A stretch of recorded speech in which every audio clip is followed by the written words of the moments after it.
begin with a look at how the newspapers have been covering it, and indeed a look at this lead, Elena. Yes, that's in Libération, which has gone for a very hard-hitting front page here, almost as if they thought there was nothing really to say, so it's just black with the names and ages of those 4 people killed in Toulouse yesterday and the 3 soldiers who were shot over the course of the last week in the Toulouse area.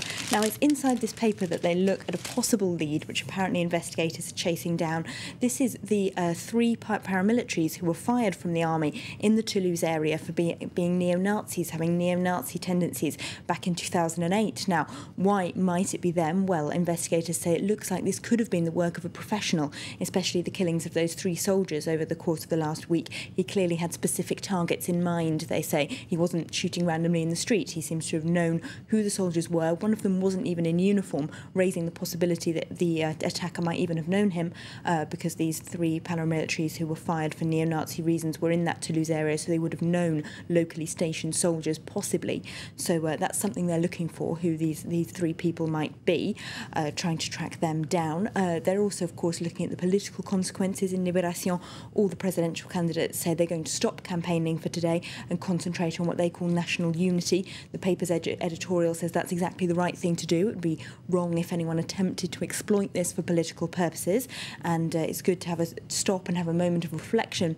They also say that a lot of the candidates should stop and think about the language that's been used in this campaign to do with race and religion, some of which they say has been quite strong, has been quite violent even. It's a subject that's come up a great deal, perhaps more than you would expect in a presidential election, and they say that maybe the candidates should be using this time of reflection to think about how they should be talking about this topic and whether or not there isn't a risk that some of the things they've said might inflame a racist extremist, although of course we don't know that this is a racist or anti-Semitic killing. That's just a possible clue that investigators have talked about. We don't know that. They're also talking about that possible angle in La Croix. Their headline is a national drama, and indeed in this editorial also they say the only possible or credible response from political candidates is silence, not trying to jump on this in any way. Of course, both Nicolas Sarkozy and François Hollande did go to Toulouse to show their solidarity yesterday, which the paper says was appropriate, but they should be very careful about what they say in the sort of raw emotional aftermath of this happening. Le Parisien also has this on their front page. They've got the tragedy that shattered France as a headline, and a student at that Jewish school being comforted as a front page picture. And similarly at Le Figaro, they have students being comforted there, and the headline, France horrified. And also in their editorial, they say all politicians, especially the candidates, should be using this moment to think about how they can best protect France's ethnic minorities from this kind of attack. Now, as you mentioned, of course, Elena, campaigning is suspended until Wednesday night. But what impact is it likely to have, do you think, on the campaign when it gets going once again? Well, officially, of course, as you said, it's off for the moment. There's no campaigning until Wednesday. But Libération is looking at the possible effects, apart from the way that race and religion has been treated in this campaign, and if the presidential candidates should be thinking about maybe they should talk about it differently. They're also looking at previous occasions when a shocking, violent act has occurred just a few weeks before an election campaign, and if that might have had any effect on the eventual result.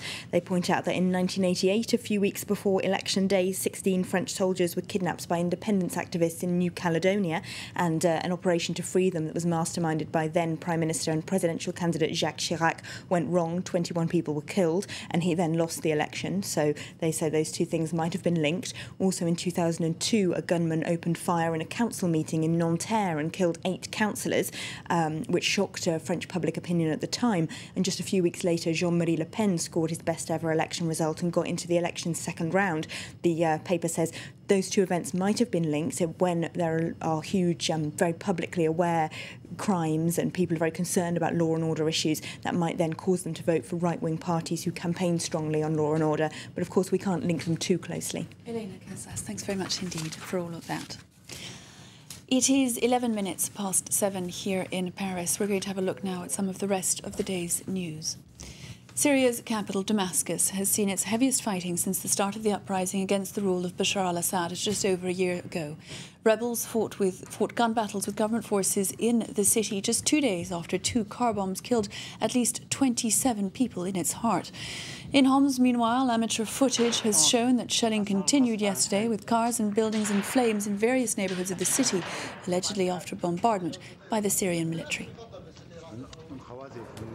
The opposition says it was the heaviest fighting Damascus has seen since the uprising began 1 year ago. The aftermath shows homes riddled with bullet holes. State television said rebels were hiding out in an apartment building in upscale Damascus, and fighting broke out when government troops stormed the premises. Casualties were on both sides. Now, these claims cannot be verified. If they're true, it shows an aggressive push by rebels in the capital, not far from several key security buildings. I live in the building. There were armed men staying here, and they went on a rampage. They tried to enter all the apartments and were shooting at the security forces and members of the army. This episode comes after 2 car bombs rocked central Damascus on Saturday and killed more than 24 people.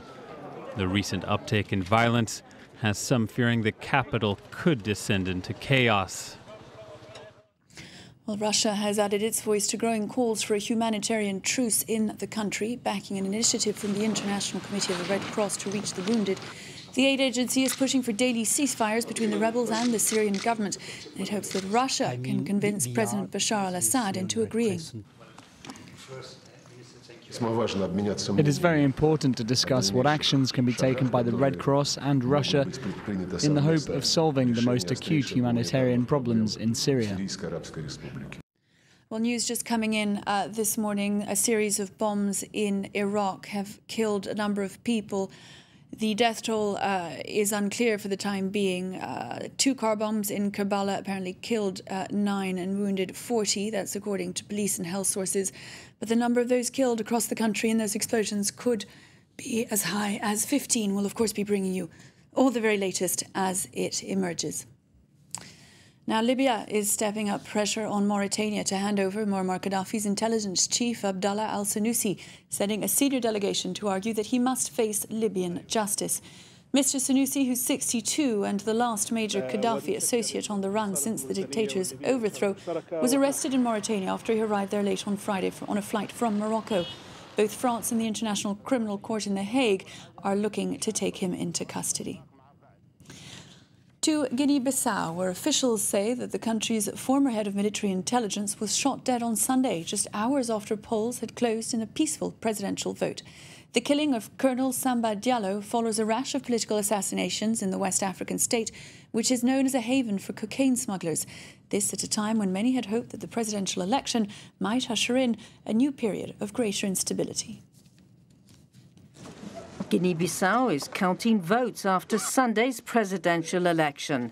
West African observers and political party representatives watched the tally process Monday. 600,000 voters are deciding on a new president after the death of President Malam Bakay Sanha in January. This is a new test for Guinea-Bissau that has been plagued by army mutinies and coups over the past 10 years. So far, no elected president has completed his mandate since 1994. We hope that everything runs smoothly and quietly for Ghanaians. And we hope that the newly elected president will represent all Ghanaians and will develop this country. One of the favourites amongst the 9 presidential candidates is former Prime Minister Carlos Gomes Jr. Carlos Gomes Jr. is head of the ruling party and says he feels sure he will win. I am really assured and confident that these elections are being run in a normal and calm way. All Ghanaian voters and candidates are fearful of a threat of violence. My appeal is that everybody take part in a calm manner, and that this election is really a democratic exercise and not a clash. And there were no clashes, but a former senior army officer, Colonel Samba Diallo, was killed on a street in the capital, Bissau, late Sunday. Well, Senegal, meanwhile, is preparing for the second round of its presidential election with just a week to go before the runoff between 85-year-old incumbent Abdoulaye Wade and the challenger Macky Sall. Senegalese superstar Youssou N'Dour, who'd been prevented from running himself, has hit the campaign trail in favour of the presidential challenger, a man now also backed by all 12 of the candidates who'd been knocked back in the first round. And staying in Senegal for a moment, relatives of over 1,800 people killed in the 2002 Jula ferry disaster have called for the case not to be buried after Dakar attempted on Monday to have a French inquiry into the accident annulled. In Africa's worst maritime disaster, the severely overloaded ferry, which was licensed to carry 550 people but had nearly 2,000 passengers on board, capsized, killing all but 64 of its passengers. Well, to the French presidential campaign, of course, campaigning is suspended until Wednesday night on account of the tragedy that we've been covering in this news bulletin. However, the process moves on. 10 candidates are to contest the election next month. Indeed, France's highest legal body has revealed the official list of those who met the nomination requirements to get on the ballot paper.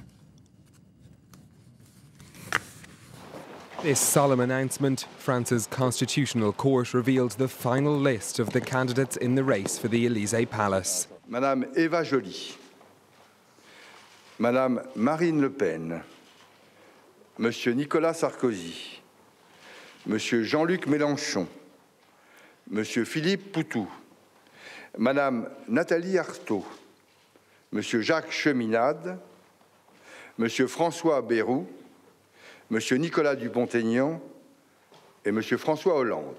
There are fewer candidates on the ballot paper in 2012 than there were in either 2007, when there were 12, or 2002, when there were 16.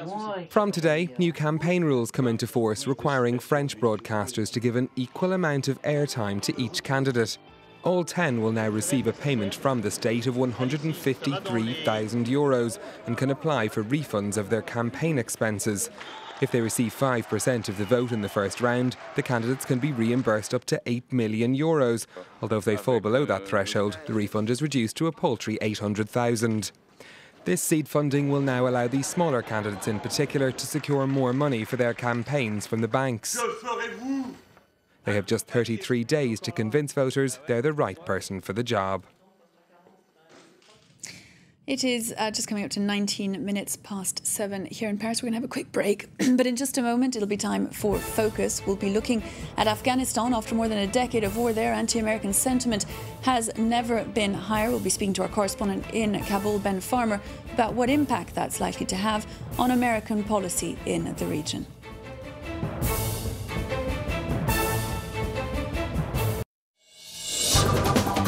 Week in the Americas. From North America to the southern tip of Patagonia, join us for a look at the latest political, economic, cultural and social news from the Americas. The Week in the Americas. Every Wednesday, 6:40 p.m. Paris time on France 24.